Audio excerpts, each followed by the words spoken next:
get up. And on the way up, we're going to bite a kneecap off, all right? And we're going to stand up, and then it's going to take 2 more shots to knock us down, all right? And on the way up, we're going to take your other kneecap, and we're going to get up, and then it's going to take 3 shots to get us down. And here we go, Kneecaps Nation. Let's get ready for takeoff here on Kneecaps for Breakfast. Vince Progar, that's me. Happy to be joined, as always, by Phil Byrne. And Phil, we are right on time, even though we are moving the clocks forward here with daylight savings time. No time delay for Kneecaps for Breakfast. Get a little bit of that daylight a little bit longer. That's good. That's usually a sign that, we'll be in springtime here. Weather looks pretty favorable for the next week or so, knock on wood as we say that. And that also means free agency and the draft are basically here. Yeah. Right? So it's kind of that fun part of the offseason before we get into the lull of May and June where you only kind of have OTAs and stuff like that. But plenty to talk about tonight for sure. Yeah, a lot to talk about. We had the Scouting Combine wrap up in the last handful of days. So that was something that kind of kick-started things after the Super Bowl. And now, like you mentioned, Phil, you get free agency and you get some more elevated trade talks and all this. So things really start to pick up speed with the league year starting up in the next couple of days. A lot of the stuff that have been rumored are going to actually start becoming official. So we're kind of going to get into a little bit of that as we go through this episode of Kneecaps for Breakfast. And to that end, Phil, I do say that we are going to go a little rogue in this episode. Usually we have been starting these last few episodes off with a little kneecap recap from last season. And I think with as much as we have going on in the here and now, I think it makes sense that we sort of stay in the present and we'll go back to looking at the past when things maybe calm down a little bit. Any opposition? No, let's do it. Okay. Onward. Let's go.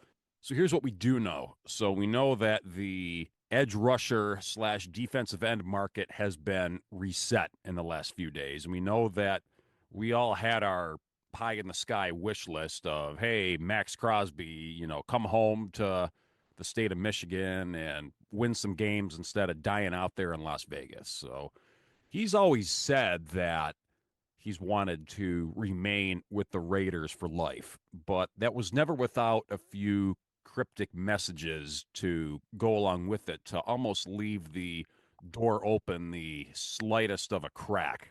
But for all intents and purposes, he said he wanted to basically retire a Raider. He more or less put his money where his mouth was, Phil, by becoming the highest paid non-quarterback in NFL history. So we know that Max Crosby will be a Raider, and you can cross him off the Lions wish list. So that leaves, hey, Myles Garrett. He's still very much on the Lions wish list.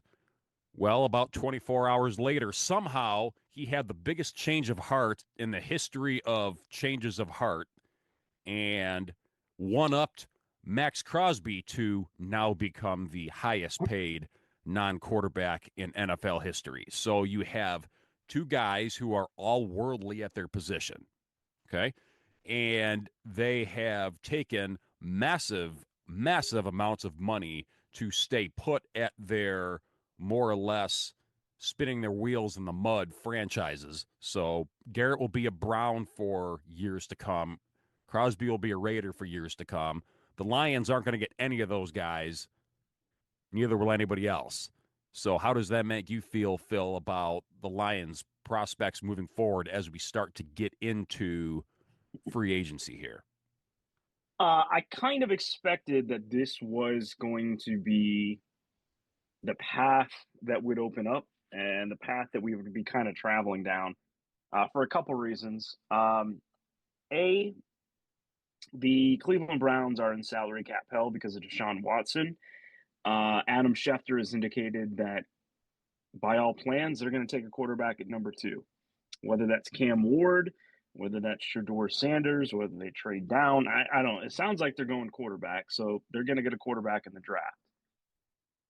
Eventually, they're going to have to get Deshaun Watson off the books. But if you do draft a rookie quarterback, you do get that kind of ease into, the books for the salary cap and things like that. So I mean, that's a little bit of advantageous.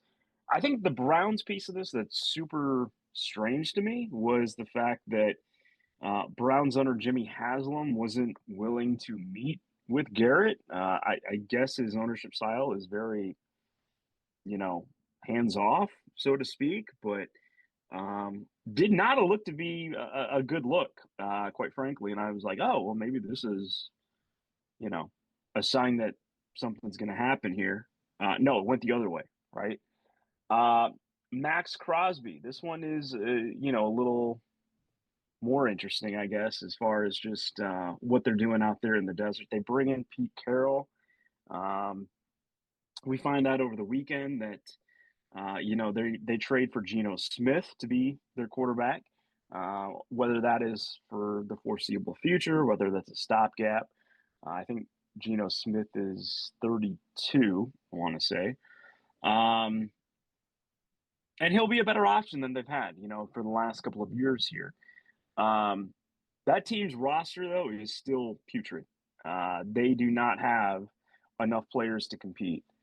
It is going to take quite a bit to get that team going. So, you know, it's really unfortunate that you're having two of the best players in the league at their position basically rot away their prime years and basically on teams that not only are they not contenders, I think they're going to have an extremely challenging time winning more than 5 or 6 games and pushing even, still in, what is it, in the hunt, right? Like when you start getting into like week 15 and stuff. I don't even know if they're going to be in the hunt graphics for these two teams with how bad their rosters are. So that's kind of the unfortunate part of it. To bring this back to the Lions and where we're at, we've been kind of saying all offseason with this, yes, there was a chance of a possibility that maybe Brad could conjure up some magic and get something to happen here. But the downside of drafting so well, like we have, is that if you want to keep those guys, you're going to have to pay those guys. So just kind of like I think we're pretty good on the books for this upcoming year, but I believe in 2026 is really when the Lions are going to start to be in extremely dire salary cap situation. So there are guys on this roster that I would like to extend more than I would like to go get Garrett because at some point, we see it with the elder statesman in Bosa. That productivity begins to dip a little bit the further you get past age 30 there. So we're here.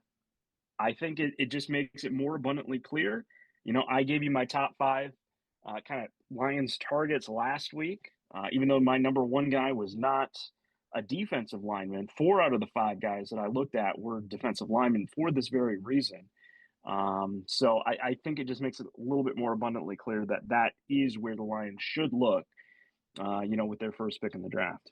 So one thing that is worth noting about this Myles Garrett contract extension that is agreed to in principle will be ratified and made official in the coming days once the league year takes effect is that comes with a full no trade clause until the year 2030. So he's not going to be able to wake up in the year 2027 halfway through and realize, you know what, this just isn't working out. I want out of this mistake by the lake or whatever you call it. And it's tough. You're the one who wanted to come back. You are stuck here until 2030 to where, like you said, Phil, you're definitely on the back end of whatever you got going in your career. So that's one thing to keep in mind. Now, what have the Lions been up to the last few days? So a lot of their stuff has been on defense. They re-signed Derek Barnes to a 3-year contract extension. Kind of curious because he did miss most of this entire 2024 season. So they must have really liked what they got out of him, which if you compare it to what you got out of Anzalone, who you could argue overachieved, what you hope to get out of Jack Campbell in his young career, the question was always, hey, we're kind of at a fork in the road with Derek Barnes. Well, they got out in front of that one and re-signed him to a 3-year extension. Just recently, they parted ways with Zadarius Smith with 1 year to go. So they also, speaking of the defensive line, for what reason, I don't know, but they re-signed Marcus Davenport to a 1 year deal, probably worth a can of pop and a Pop-Tart. Yeah, So it so makes you feel like there's something more that is going to happen with that D line because they did free up the $5.5 million to get rid of Zadarius Smith. But the whole Marcus Davenport thing, who's already proven he is, calling him injury prone would be an understatement. yeah. What do you think the actual plan is for this defensive line that sure seems like it's not going to be something that the draft alone is going to fix? It sounds like there's another move here, Phil. What are your little antennae that are spinning right now telling you?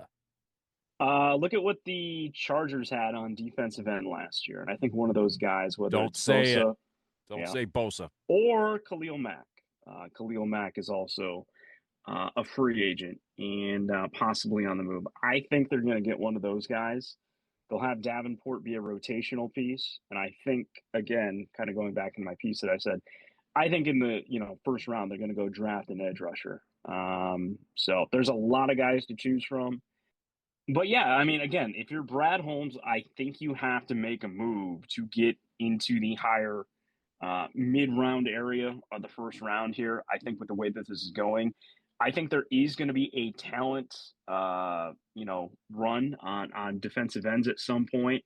It's not a really strong offensive tackle group. A couple receivers might go here and there. But by all accounts, it sounds like exactly what the Lions want to do at pick 28 with where they want to go. It might not be there. Now, we'll see how this plays out and everything, but you got to get some guy that you're going to feel comfortable with in year two as your starter opposite Aiden Hutchinson. Obviously, some of that will do with production and, developing into the guy that you want him to be. But I think that's the only chess move right now that you got. You can bring in a vet to kind of go along with Davenport, but Davenport does absolutely nothing for me No, at this point. no, absolutely not. And the thing that concerns me a little bit is we have a picture in our minds of what we want, but what actually lies in reality is a completely different discussion altogether. And what I'm getting at here is the recovery of Hutchinson. And a lot of the big time Lions fans, Michigan fans, Divine Child fans that have followed Aiden Hutchinson for years and years and years are going to be the first ones to tell you that he's going to come right back and he's not going to miss a beat. Unfortunately, that's all rooted in hope because he's never sustained an injury such as this in his career. We have absolutely no idea how he is going to recover once actual live game speed and game action gets rolling here next fall. So to basically go about your entire offseason expecting to get no drop off whatsoever with Hutchinson, he's going to come right out and be your every down defensive end from day one, snap one, just seems a little too pie in the sky for my taste. I want to actually be able to see it that he's going to be the guy that he was pre-injury before I am making roster decisions that is going to affect the overall depth and health of that position group. No, I think that's a valid point. I think we just kind of assume him being young, him being, a strong, strong, athletically gifted guy that he can just bounce back from it. But, it's not a given, so, if you kind of entered last season with the hope that he was going to be this best player on the defense, he still can be, but, you know, to think of him as possibly a defensive player of the year out of the gate or get back to where he was, that's a very, very difficult hill to come back to and climb to. So I think we are going to have to be pretty realistic with his recovery. So that leads to the question of what do you value more in this search to build up this position group? Is it availability or is it statistics? Because you can look at any number of guys, like let's take Bosa, for instance. We know from a factual standpoint, he has not played more than 9 games over the course of a season the last 3 years. So what Mm-hmm. is that? That's a 50-plus game sample size to where he's appeared in less than half of them. So do you value somebody who you can't count on X number of games a year? Or do you maybe look at some guys like let's take maybe Khalil Mack or a Chase Young, or guys who their best days are clearly behind them, but that maybe almost kind of like Zadarius Smith was, how it almost looked like we didn't get the guy those 9 games, 10 games, whatever it was, that we maybe thought in our heart of hearts we were going to get out of him. Maybe you bring in one of those 2 guys that I mentioned in free agency, knowing that they're on the back 9 of their best days, but you can probably maybe be able to count on them more because their injury history isn't quite as extensive. What's your take on that? Yeah, I mean, I think like a guy like Chase Young, who um, has been healthier. He doesn't have the numbers. He has the flashy name because of where he was selected and the hype that followed him through on, with Ohio State. But I don't think he's had the career that I think many people kind of envision him to have. Well, and that's because of that You know, serious injury he sustained out of the gates. But like you said, he has been healthier since then. yeah, yeah. So I mean, that's an option. You've got Sweat from Philadelphia. That would be an option. I think there are some guys out there. If you are going to look at where your cap room is, that um, maybe you do go ahead and kind of tease that a little bit. Hey, we'll kind of let you be the starter here for 2 years opposite Hutchinson for a team that should be winning its division, should be in contention. Um, and see if you can kind of use the destination piece. For a team that wants to go, or for a guy that wants to go to a contending team, is maybe a little bit of the leverage package of getting them in here. I think there's no shortage of guys, but again, it's just kind of like it is a little bit of a okay, well, let's reset expectations here because Crosby and Garrett, they're locked in.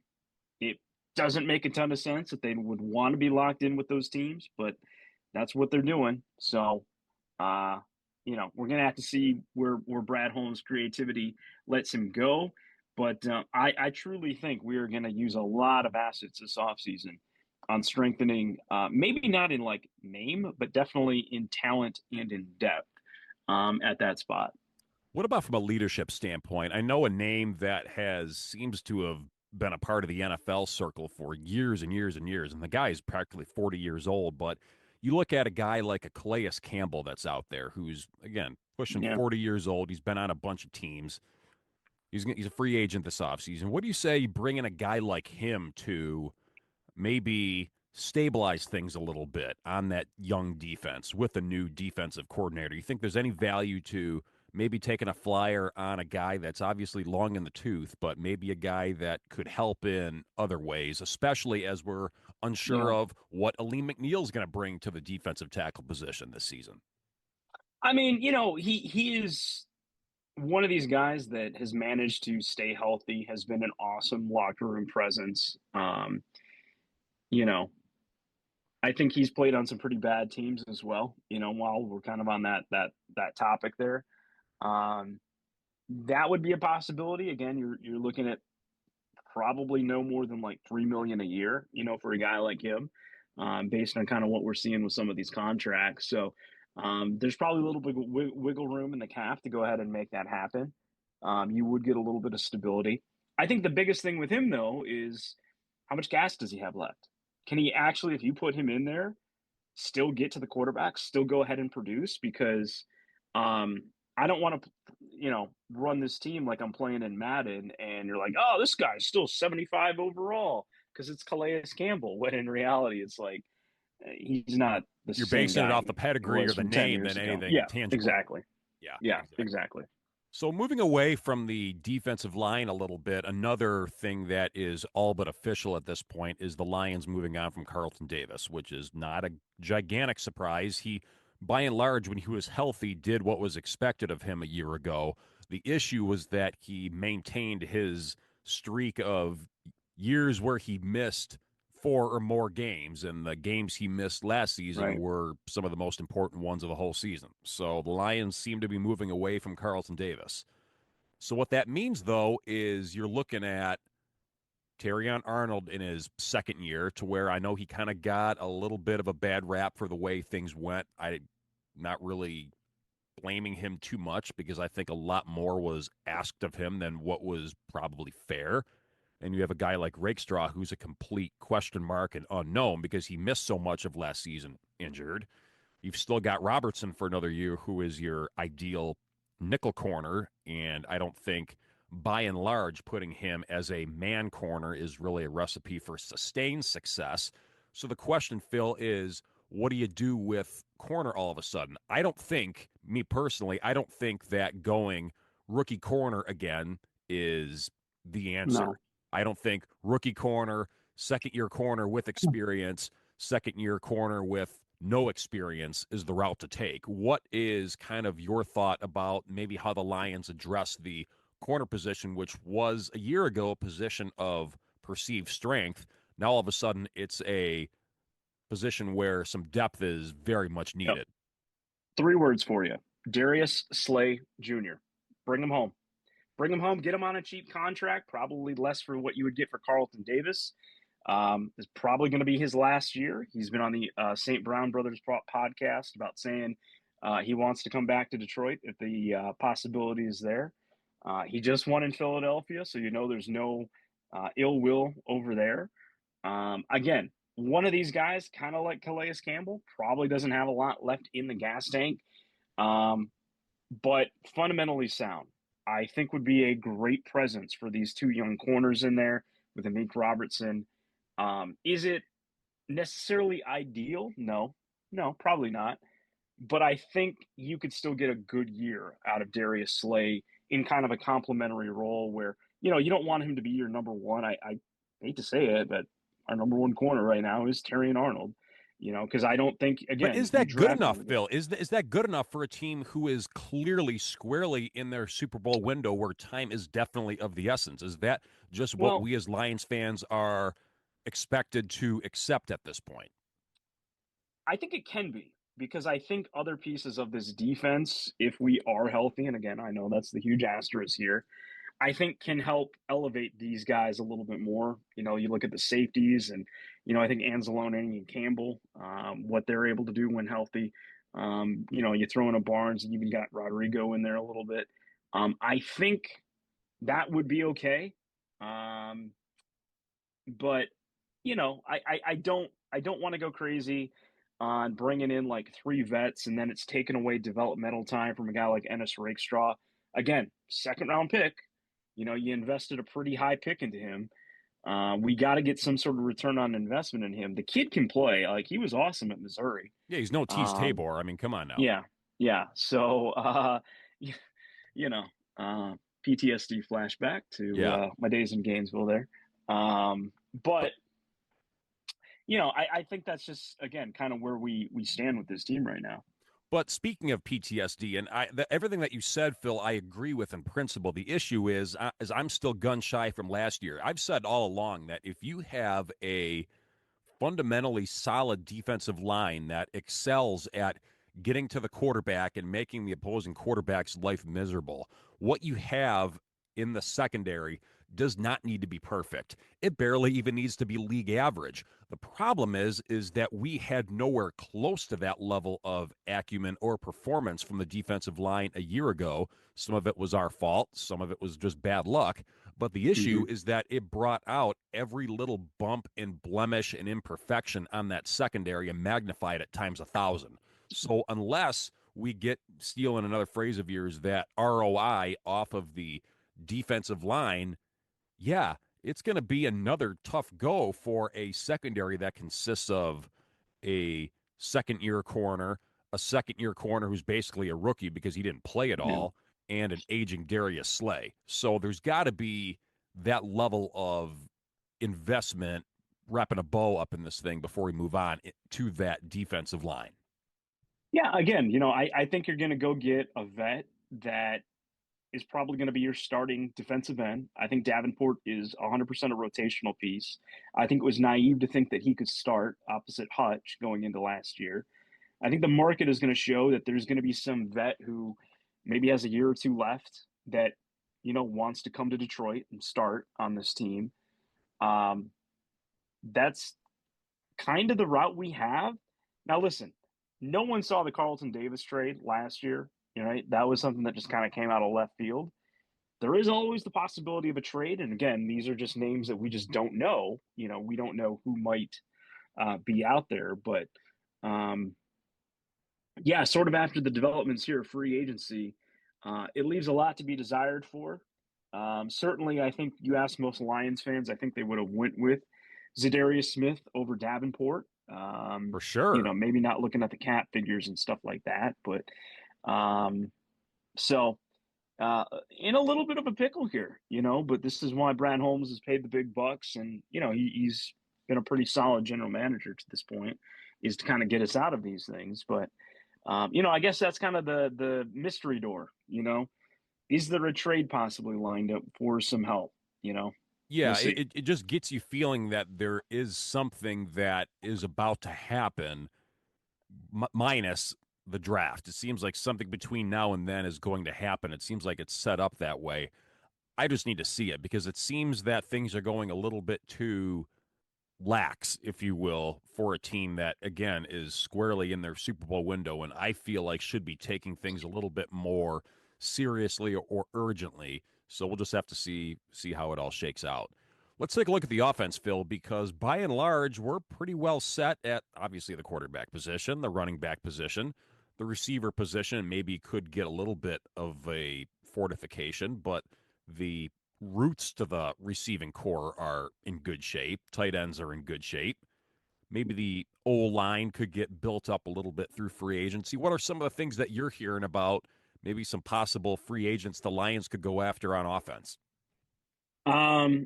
So I don't know too much about some of the free agents that are there on offense, because I think the issue is kind of what you alluded to, is that I think the starters that we have on this offense are pretty much dialed in at this point. I think you can kind of pencil in Christian Mahogany as a starter on this offensive line. Yep. I kind of feel like Graham Glasgow lost his starting job. I hate to say it for all the Michigan fans out there.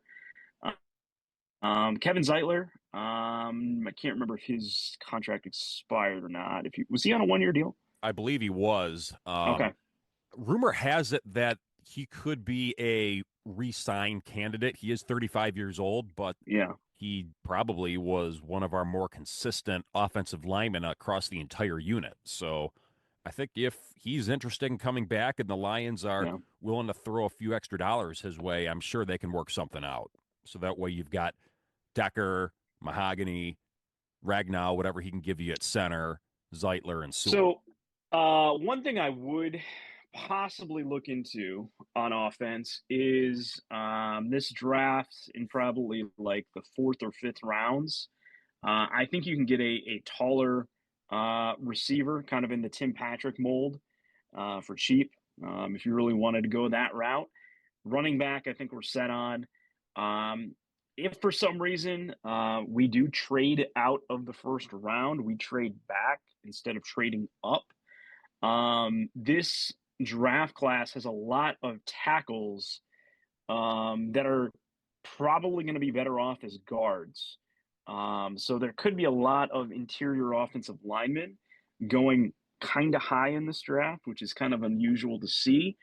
But I kind of feel like the Lions do need to be aggressive in something on that interior side of the offensive line, because I love Frank Ragnow. He is an absolute trooper.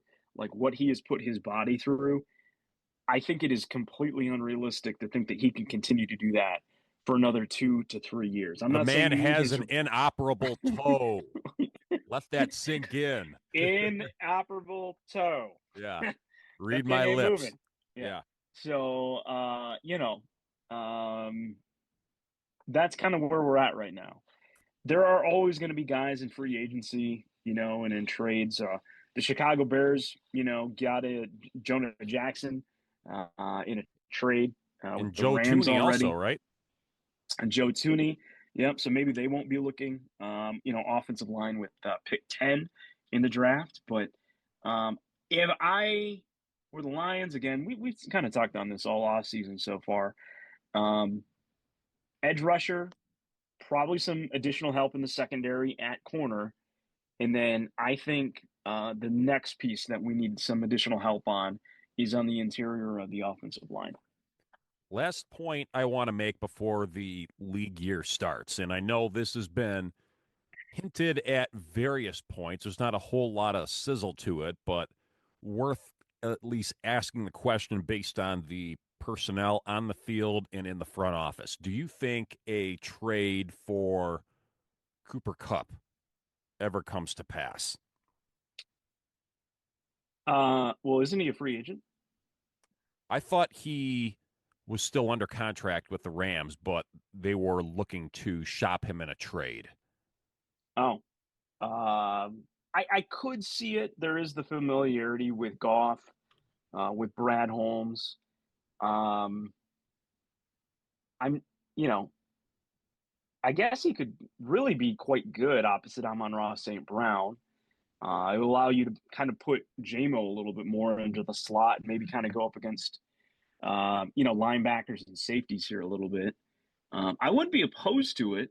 I would say I wouldn't want to trade anything higher than a fifth round pick at this point to go get him because I think we just have so many other needs that are more pressing at this point. So that's kind of my take on it. I'm not quite sure how you feel on that, Vince. So it looks to me that Cooper Kupp still is under contract, but the Rams Okay. are having such a difficult time finding a trade suitor at this point that it sounds to me like they're on track to just outright release him. Okay. So that's at least what I'm seeing up to the moment. So that would be probably how something like this would get done for the Lions. I feel like something like Yeah. that at least makes sense because at least you have some level of, hey, if St. Brown's not having a good day, you don't need to worry about making Yeah. those big explosive plays over the top. You can get, more of a check down target at this point. Cup is still a guy when healthy, he can still give you eight, Oh yeah. 9, 10 catches a game. And at some point, if you're really into that fundamental football like the Lions, I think deep down actually are, the big plays, the flashy plays are fun and exciting, and the sex appeal that comes with it. Yeah, that's all fine and great. But I think at the end of the day, the Lions are a line of scrimmage team. They're a team that wants to run the ball, and they're a team that would probably take more pride in getting 40 first downs in a game in a win than they would scoring 40 points in a loss. Yeah. So if you get a guy like Cooper Kupp that can help you keep those chains moving, getting first downs and drawing out drives, keeping your defense off the field, I don't think that's a bad thing necessarily. No. No. I think you may have just sold me on that, Vince. I like that move if we can make it happen, and it's for virtually nothing too. You're listening to this episode of Kneecaps for Breakfast. Vince Progar and Phil Byrne. Glad you could be with us on the pre-start to the league year episode of Kneecaps for Breakfast.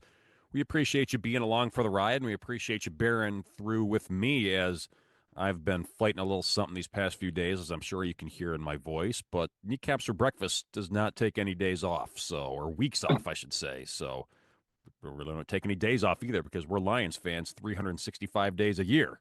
We don't take weeks off. We Yeah. take kneecaps off. There you we go. There you go.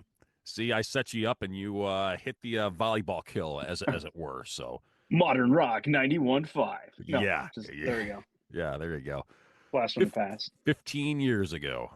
But so we talked over the first part of the episode, Phil, about some of the waves being made around the league from a defensive standpoint, and we kind of looked at the offense as well. One thing that we did not mention is the potential whereabouts of Seahawks receiver DK Metcalf, because as you may already know, he was pretty heavily connected to the Green Bay Packers.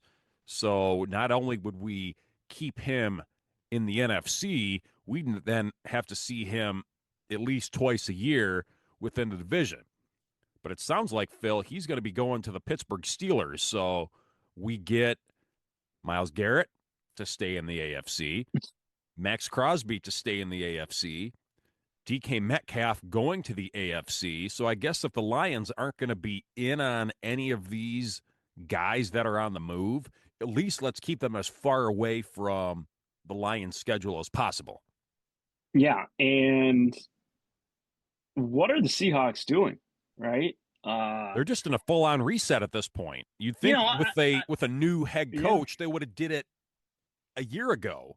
It just seems like they're a year too late on hitting that reset button, and you'd hate for a bright young coach like McDonald to be the fall guy if maybe it just doesn't work or if it doesn't work fast enough. yeah, because they are actually rumored. Well, a couple days ago, they were rumored to be the front runners to go get Sam Darnold too. But you got to think if, aside from money, if they just got rid of their number one receiver, like, I guess they still have, Kenneth Walker and they still have Jackson Smith and Jigba and whatever shell of Tyler Lockett is still there. But very, very strange move from Seattle. Um, you know, the Steelers don't really have a quarterback as we're recording this. Who knows? Things are moving fast. But it's kind of the excitement, getting that league year going, some of these trades getting going. Yeah. And again, as you mentioned, they're not the NFC team. So whether it's the Super Bowl or the Pro Bowl, one less thing for the Lions to have in their way. Yep, absolutely. And that's, like you said, Phil, that's the beauty of the start of the league year like this. As soon as we get Mm-hmm. this episode in the can and it drops, another big news break is going to come across, and we're just going to have to touch on it next week. But that's the beauty of it. It keeps us entertained while we're still months and months away from live NFL action. So, yeah, we're excited. One thing I do want to touch on, this is getting away from the playing field, Phil, is something that is relevant to you as a Lions season ticket holder. And I cannot take credit for coming up with the idea for this topic. This was actually on one of the local news stations in Detroit. They did a news story on it earlier this past week. And the big sports show, Valeni and Rico, did a topic on it middle of the week as well. And I thought it was interesting because I think, me personally, being a non-season ticket holder, I can see both sides of the argument. But I want to put this on you, Phil, as a season ticket holder, okay? So basically, what this is, you have a couple of different people who are big time, big time, big time Lions fans, longtime season ticket holders who have been with the franchise through some of its darkest days over the last 15, 20, 25 years. Spent a lot of their hard-earned money as a Lions season ticket holder. And as it turns out, what they've been doing these past few years as the Lions profile on a national stage has continued to grow and grow and grow. So you've got guys who are more or less buying up 8, 10, 12 season tickets. And what they're doing is they are taking these seats that they own and they are essentially selling them off to presumably the highest bidder, taking what they get from the aggregate of all those and essentially parlaying that into buying tickets in some of the best seats in the house, if not the best seat in the house. We're talking front row or club seat or whatever the Mm-hmm. case may be. Yeah. The Lions found out about this, and in writing only, not even a phone call from the ticket rep or anybody from the Lions VP in charge of ticketing and fansmanship or whatever that particular title would be.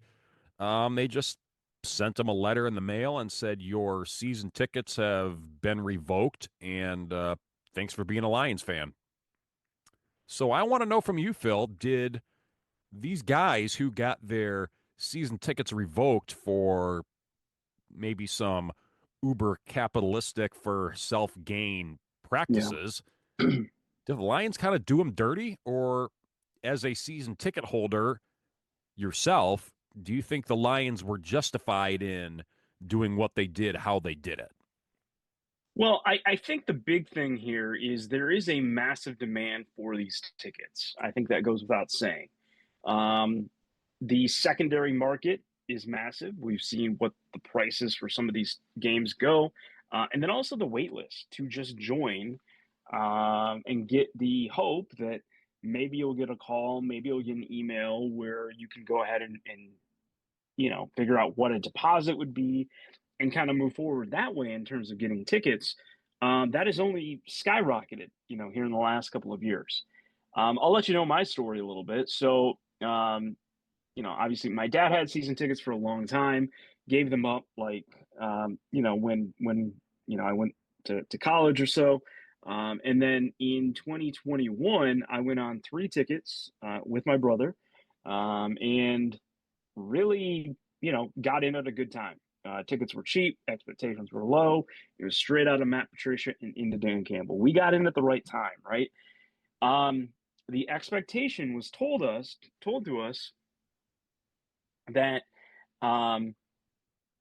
yes, you can sell a few games here and there if you can't make it, but they do have the ability to revoke their ability to have you be a Lion season ticket holder. It's not like a personal seat license kind of situation or anything like that, but essentially what the terms are. Now they've always been incredibly vague with what that has been, right? By most accounts, I can't really ever go to the Thanksgiving Day game, so those are tickets that I sell. And then I sold the tickets to that Vikings game. So I sold two games this year. So, I mean, that's kind of realistic. That's not selling every single game. I think if they are going to do this to people that have contributed to the product for a long period of time, they've been through thick and thin and so many coaches, I think they have to set the expectation of, hey, if we give you 10 games worth of tickets and you sell 9 of those games of tickets, you are not in the seats. You are not the one that is doing it. We have the ability to revoke it. I, as a season ticket holder, have no idea what their threshold is of this, but they obviously can track it. The only place that we can really go ahead, like the Lions app, is essentially Ticketmaster, and you have transfer and you have sell when you click into like each game's worth of tickets. So obviously, if you are transferring those are ones that you're probably giving away, right? But if you're selling it and it is connected through Ticketmaster, those are obviously games that you are not going to get to. Okay, so I think that is where the other piece of this is, because technically you could transfer those tickets, right? And if you have 10, you could still show up and you could go ahead and transfer 8 of them over, right? And maybe you do it where it is not tracked through Ticketmaster and you're doing $200 a ticket and it's untraceable essentially. This is a little bit of the rabbit hole that the Lions have opened up. And I think it is a good policy to have. The way that they have set how they want to enforce this is completely undetermined. Okay. And I don't think they have taken the best course of it. So it's kind of one of those things that I think it is a good rule, right? Unforeseen circumstances or maybe prior communication in place. If, like, you have your tickets and all of a sudden work is going to go take you to, I don't know, Abu Dhabi or something like that, right? And you just have literally no way to go ahead and make your games. If it's communicated, there should be no issue there. I think what they just don't want to have is someone making in excess of like 20 grand off the Lions for 10 games worth of tickets, and they're pocketing the money. And I think that's what it comes down to is I don't think they want to see fans turn a profit off of their product. As far as I'm concerned, it's one thing for them to be the ticket brokers and be in bed with Ticketmaster and StubHub and all this other stuff and see those rates go through the absolute roof. But I think seeing fans turn a profit off of their own product might be a bridge too far for their taste. Yeah, that's probably what it is. But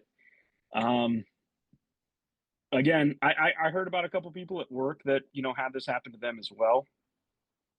So I sold 2 games worth. If they would have sent that letter to me, I would have been devastated. Yeah. Like, what? Yeah, Are you for kidding sure. me? Yeah. So I don't again, I don't know what their threshold is. I don't know if it's where the seats are. I have no idea what they're looking into this, but I do know that it has obviously happened.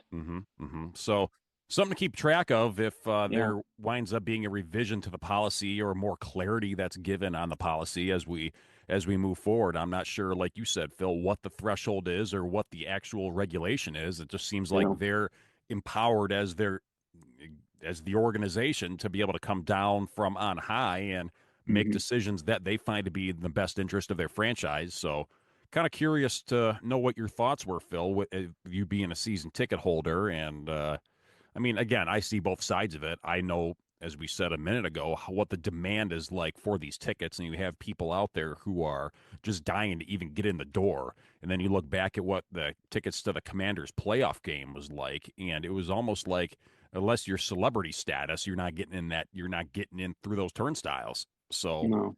it's one of those things where, like I said, I see both sides of it, but I thought it was at least worthwhile to bring up. All right, Phil. So that was a pretty quick episode, but we're about an hour deep. So I think it's time for us to wrap things up on this episode of Kneecaps for Breakfast. Good look ahead to the start of the league year. By the time we talk next time, we will be fully in league year 2025. Free agency will be underway, and the landscape of the NFL will be completely different. Phil and I will be back with you to break it all down next week.